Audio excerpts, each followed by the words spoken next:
He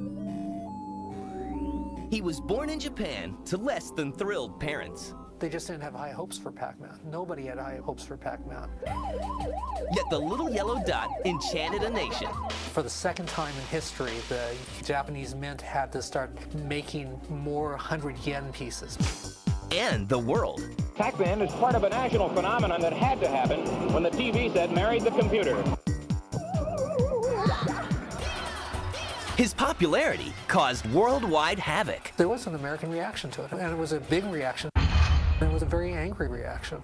Hear the story of his birth. Nakamura-san was afraid that Americans would alter the P on Pac-Man, so he changed it to Pac-Man. His defeat. I had such a tight grip over the joystick at times, I was afraid I was going to shatter it, but I managed to cheat death. And how he captured our hearts. This is the story of Pac-Man.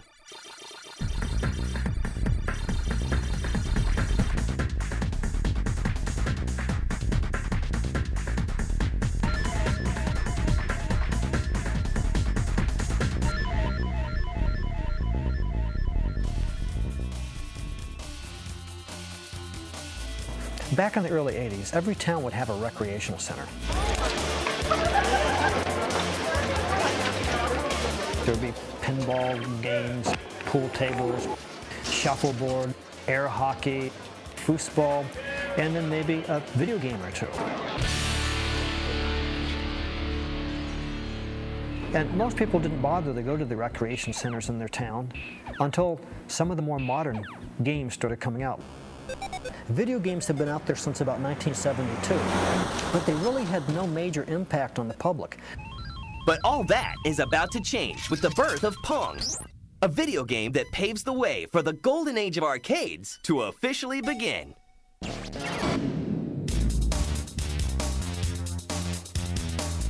What you see here is part of a national phenomenon that had to happen when the TV set married the computer. Space Invaders was like the first game in this three-game progression that brought the public completely into the arcades and made them become enamored with video game playing. Space Invaders had initiated the wave and the excitement in arcades in both Japan and the United States. And right after Space Invaders, Asteroids came out, and Asteroids suddenly had further enhanced gameplay where people could get very high scores and also got the competition going for people playing against each other in a bigger way than Space Invaders started for high score laurels. Video games were everywhere.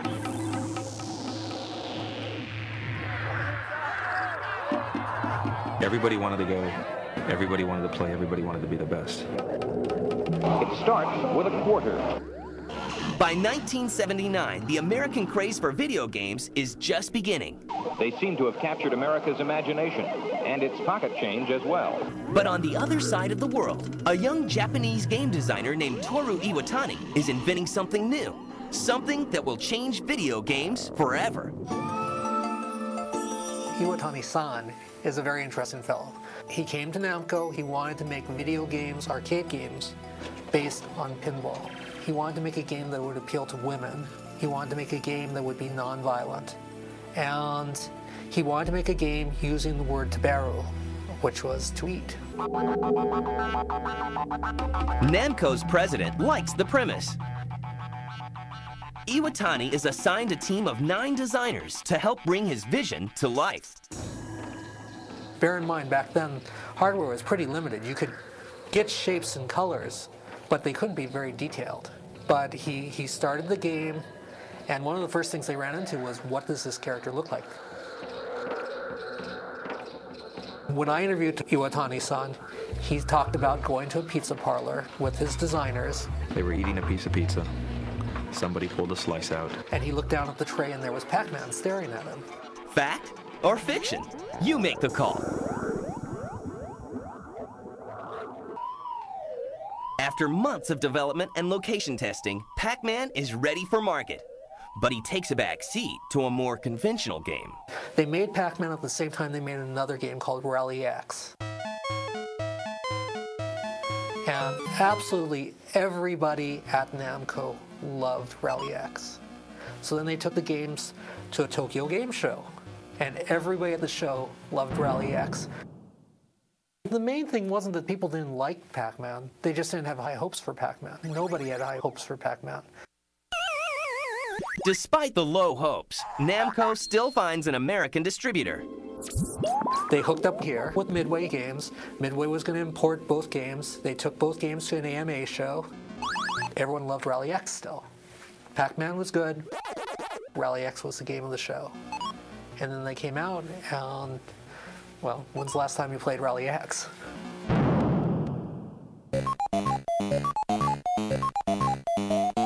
In 1980, Pac-Man is released in Japan and instantly develops a feverish following.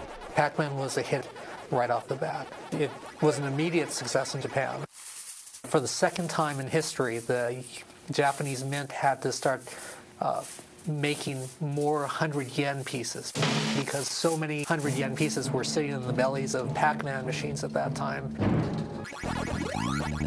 Now it's time to release the game in America. Well, with one major exception. It was originally going to be Pac-Man, based on the shape, and Nakamura-san was afraid that Americans with their quote-unquote proclivities towards dirty words would alter the P on Pac-Man, and so he changed it to Pac-Man. With the new name in place, the Bally Midway Company releases Pac-Man in October 1980 to a hungry American market. Coming up, Pac-Man Mania. Pac-Man is known as the cute game. What's the object? You have to clear the... Yes, you have to get all the dots off.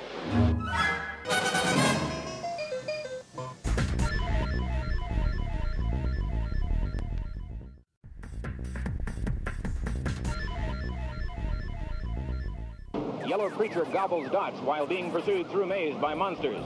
In October 1980, Pac-Man is released in U.S. arcades, and America catches the fever. Oh, I played Pac-Man the moment it arrived at a 7-Eleven just outside of Burley, Idaho. When Pac-Man came out, it caused everybody to fall in love with video games.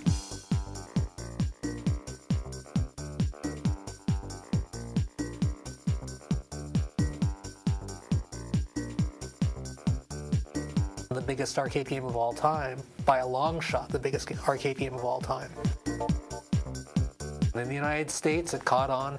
You'd go into any large arcade by mid to late 1980, and you'd see an entire row of Pac-Man machines. And manufacturers have trouble keeping up with the demand. In suburban Franklin Park, you'll find Midway Manufacturing feverishly turning out 350 Pac-Man games every day in 3 different cabinet styles. Remember, we're talking about 1980. We're talking about the beginning of MTV. People are still fascinated. They're fascinated with technology. They're fascinated with video, bright images, music, and the future. Pac-Man brought more people in. People went to arcades specifically looking for Pac-Man. The little yellow guy becomes the media's biggest star. Believe it or not, Pac-Man games are wildly successful. Pac-Man finds himself in some very strange places. They popped up everywhere. I mean, 7-Elevens would carry them. Grocery stores are carrying them. The funny one is that at least one funeral home had a couple of arcade machines in its basement. Pac-Man was so good that it managed to escape the arcade and be a unique item for entertainment that could be found any place, not just an arcade. It was an incredible phenomenon at that time. Suddenly, everyone wants a piece of the Pac-Man pie. Pac-Man was the granddaddy in marketing history of gaming property.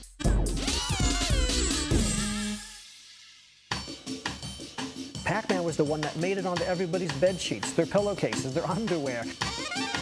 Pac-Man is everywhere. There are Pac-Man cartoons, there's a Pac-Man cereal, Pac-Man lunchboxes, Pac-Man board games. Things they wear on their wrists, things they wear around their neck, things they wear on their feet.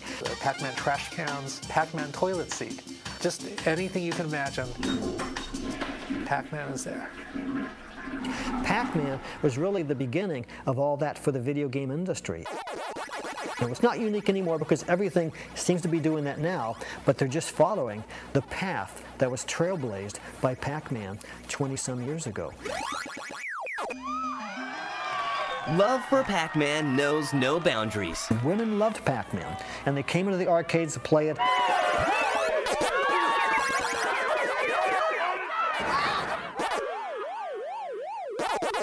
But Pac-Man causes mayhem among parents, and he finds himself on the wrong side of the law. Look at the age group that was being attracted to arcades. You know, it was a new hangout. There was concern about how much time children were playing at the arcades, that they were squandering their lunch monies at arcades. We're talking about in 1981, Americans dropped 20 billion quarters into arcade machines. They spent 75,000 man-years playing arcade games in 1981. That's a lot of time that could have been used doing homework. A lot of time that could have been used in movie theaters, according to Hollywood. A lot of time that should have been used listening to music, according to the record companies. People in all kinds of industries looked at it as a very unhealthy competition. Pac-Man becomes the poster child for the anti-video game movement. Pac-Man really was at the forefront because it was the most popular and it was an image that everyone knew. Everyone knew the little yellow ball. Clearly, that was the focal point. And there was so much press. Everybody who wanted to control and regulate and limit video game play, well, then it becomes sort of a renegade thing. You're a renegade if you play it, if you buck the system. You make all the older people mad, or you annoy them, or you do what they're telling you shouldn't be doing. There were big court cases where arcades were limited in the hours they could open and where they could be located. There was an American reaction to it, and it was a big reaction, and it was a very angry reaction. But the protests do little to reduce the fever. In fact, Pac-Mania is just beginning. Pac-Man had a very long lifespan. In 1981, Pac-Man was competing with Donkey Kong. But before it was competing with Centipede, and it was competing with Battlezone. I mean, Pac-Man had just these long, long legs. Pac-Man was hot right up until Ms. Pac-Man came and eclipsed it. Ms. Pac-Man is released in January 1982.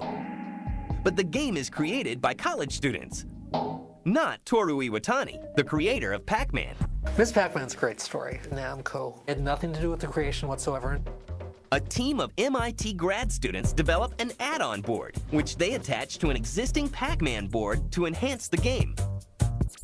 They went to Midway and they said, we've got this Pac-Man add-on, would you like to buy it? And the president of Midway basically said, hey, you know, we've been looking for a sequel to Pac-Man. So they bought that add-on and they added it to Pac-Man. All they need now is a name. So originally they were going to call it Mrs. Pac-Man, but somebody said that Mrs. Pac-Man was offensive to women. So then they were going to call it Pac-Woman. But the problem was, in the cutscenes, she's a baby. And, you know, heaven forbid we show any Pac-Man promiscuity. Honey, don't you know I'm more than Pac-Man with a bow? So, a very politically correct Ms. Pac-Man is ready for the arcades. Upon release, she immediately outperforms her predecessor, selling over 115,000 units. But her fame is short-lived.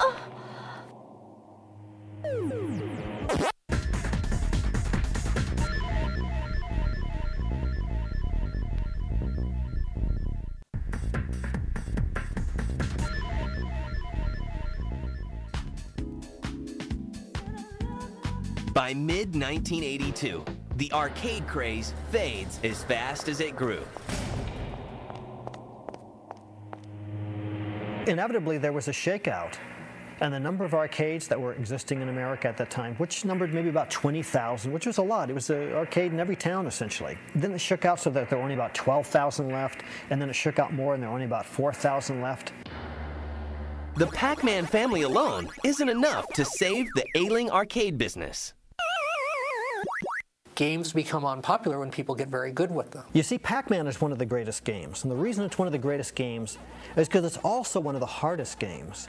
Players who become adept at it know that there are patterns. And so now all of a sudden, instead of people playing for 30 seconds, now you have people who can come in, they'll drop a quarter in, and they'll play for an hour, or they'll play for 2 hours, or they'll play until they're just bored and go home. And that all of a sudden makes the arcade business extremely expensive. By this time, the public's attention has already shifted to another technological boom. In the spring of 1982, home versions of popular arcade games are flooding the market. I'd like an Atari 2600 system, please, and everything that goes with it. Everything? You sure you want everything? I want everything. Arcade knockoffs did not have to be especially good or especially attractive. They need to have decent gameplay, and they needed to have the name of the arcade game right on them. But can home consoles save Pac-Man from extinction? In April 1982, anticipation rises for Atari's version of Pac-Man for the VCS. Here comes Pac-Man, biggest game in the history of arcades. People are really excited. The pre-orders are huge. Atari is so sure that this is going to be a hit that they made more copies of Pac-Man than there were active VCSs in people's homes because people would play it, and this would be a huge hit. But the game stunk. The game really, really stunk. There was just nothing right in it. Despite the lackluster graphics, the public loves having Pac-Man in their homes. And Ms. Pac-Man follows closely behind. This Ms. plays only on the Atari 5200 Super System. Now you're talking. Attempting to cash in, competitors release their own versions of Pac-Man. There were all kinds of knockoffs. So what these companies have to do is these companies have to create something that's very Pac-Man-esque. And so you have all kinds of games that look like Pac-Man. Meanwhile, Pac-Man's legitimate relatives continue to flood arcades. There's Junior Pac-Man, Baby Pac-Man, Super Pac-Man. There are all kinds of Pac-Mans. But all the Pac-Man spin-offs in the world can't save the arcade business. By the mid-1980s, the quarters stopped flowing. The golden age of video arcades is over. Yet Pac-Man still has his loyal fans. Over the past 20 years, Pac-Man has been released on virtually every system.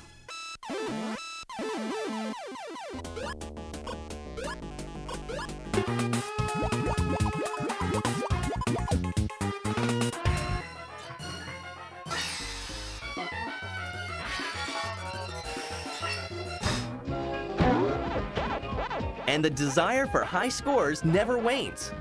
In 1999, Pac-Man finally meets his match. Billy Mitchell becomes the first person to play the perfect game. I'd say, yeah, people think I'm nuts.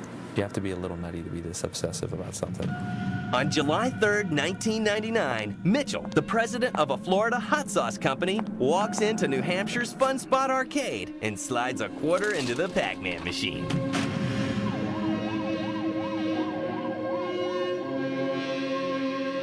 I had such a tight grip over the joystick at times, I was afraid I was going to shatter it. It was for sure the most difficult thing. 6 hours later, Mitchell manages to eat every dot, every ghost, and clear 256 screens. He actually beats the game. 6 hours isn't really any big deal. I could easily do 12 hours.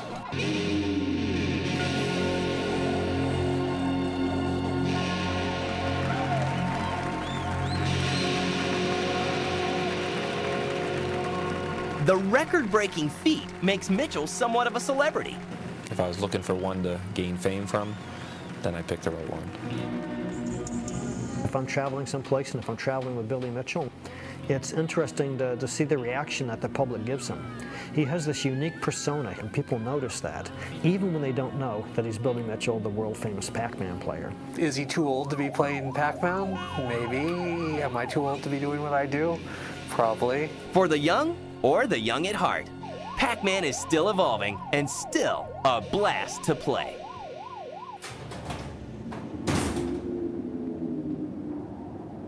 There are very few game characters from the early 80s who are still active in today's gaming scene.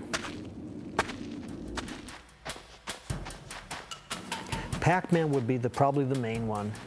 Pac-Man is engraved in that gaming psyche. Pac-Man did leave an indelible mark on 20th century culture, and especially late 20th century culture. And Pac-Man continues to enchant gamers worldwide with his latest adventure. For Namco, Pac-Man is still very much alive. It's a sign that everything has gone full circle, and now the original games are being recognized and given their due once again, but in a new way.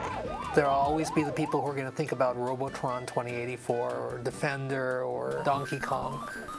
But the biggest group will be thinking about Pac-Man when they think about arcades in the early 80s.